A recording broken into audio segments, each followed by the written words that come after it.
ఏ బాటైనా పర్వాలేదంట, సమయంతో సాగటమే మన సింపుల్ సిద్ధాంతం.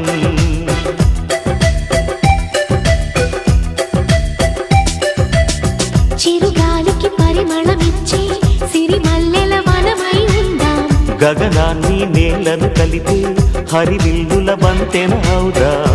ఆనందం అంటే అర్థం మనమందా, ప్రతి పూట పాతై సాగే హుషారు సరిగమలో.